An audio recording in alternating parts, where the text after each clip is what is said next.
আপনি জানেন কি ৫টি নিয়মের মাধ্যমে দ্রুত প্রাকৃতিকভাবে গর্ভধারণ করতে পারেন? সেই নিয়মগুলো সম্পর্কে ধারণা না থাকার কারণে আপনি অসংখ্য ডাক্তারের শরণাপন্ন হবেন, লাখ, লাখ টাকার ঔষধ খাবেন কিন্তু আপনি কখনোই সফল হতে পারবেন না। ঔষধ কখনো আপনাকে গর্ভধারণের ক্ষেত্রে হেল্প করতে পারে না। তবে সহায়ক ভূমিকা পালন করতে পারে। গর্ভধারণ একটি ন্যাচারাল প্রসেস, অনেকটাই আল্লাহর উপর নির্ভর করে কিন্তু আপনার প্রচেষ্টা এবং কিছু নিয়মকানুন মানতে হবে যেটা সম্ভাবনাটাকে অনেকাংশে বাড়িয়ে দেবে। যখন একটা নারী জন্মগ্রহণ করে মায়ের পেট থেকে ২০ লাখের মতো ডিম নিয়ে এসে জন্মগ্রহণ করে। একটা নারীর মাসিক যদি বা পিরিয়ড যদি ৩০ দিন পর পর হয় তাহলে প্রথম ১০ দিন বাদ দিয়ে শেষের ১০ দিন বাদ দিয়ে মাঝখানের যে ১০ দিন এই ১০ দিনের মধ্যেই যে কোনো একদিন ডিম্বাশয় থেকে ডিম আসে এবং ওই সময়টাতে যদি মেলামেশা করা হয় সেক্ষেত্রে তার গর্ভে সন্তান ধারণ করার সম্ভাবনা অনেকাংশে বেড়ে যায়। ২ নম্বর যে কার্যকরী নিয়ম সেটা হচ্ছে আপনি যদি সন্তান নেওয়ার চেষ্টা করেন মাদেরকে কমপক্ষে ৩ মাস আগে থেকে ফলিক অ্যাসিড খেতে বলি। ফলিক অ্যাসিড একবার করে ৩ মাস খেতে পারলে সে নারীর টিউব ব্লক হওয়ার চান্স অনেকটাই কমে যায়। সেকেন্ড হচ্ছে ভিটামিন ই জাতীয় ঔষধ খেতে হবে।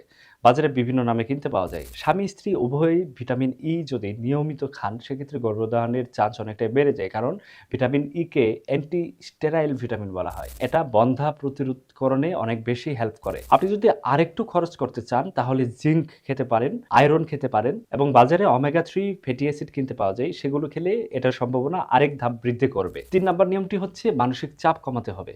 নারী পুরুষ যখন অতিরিক্ত মানসিক চাপে থাকবে তখন তাদের বডিতে স্ট্রেস হরমোন রিলিজ হবে, কর্টিসল লেভেল বাড়তে থাকবে।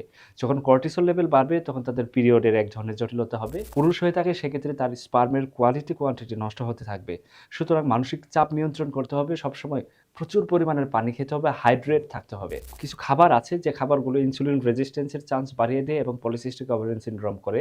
সেটা হচ্ছে অতি মাত্রার কার্বোহাইড্রেট বা শর্করা জাতীয় খাদ্য, বিশেষ করে ভাত, চিনি জাতীয় খাদ্য এগুলো পরিহার করতে হবে। ধূমপান, অ্যালকোহল এবং ক্যাফিন জাতীয় খাদ্যগুলো সম্পূর্ণ পরিহার করতে হবে। সবথেকে গুরুত্বপূর্ণ হচ্ছে নিয়মিত স্বামীর সাথে সম্পর্ক স্থাপন করতে হবে। মেলামেশাটা লেট নাইটে করলে অনেক বেশি ভালো হয়, কারণ ওই সময় আমাদের বডিতে পর্যাপ্ত অক্সিজেন সার্কুলেশন থাকে এবং হরমোনগুলো অলরেডি নিঃসরণ হয়ে যায়, যার পরিপ্রেক্ষিতে আমাদের বডিতে হেলদি একটা ভাব চলে আসে। ভিডিওটি আজকে এখানেই শেষ করছি।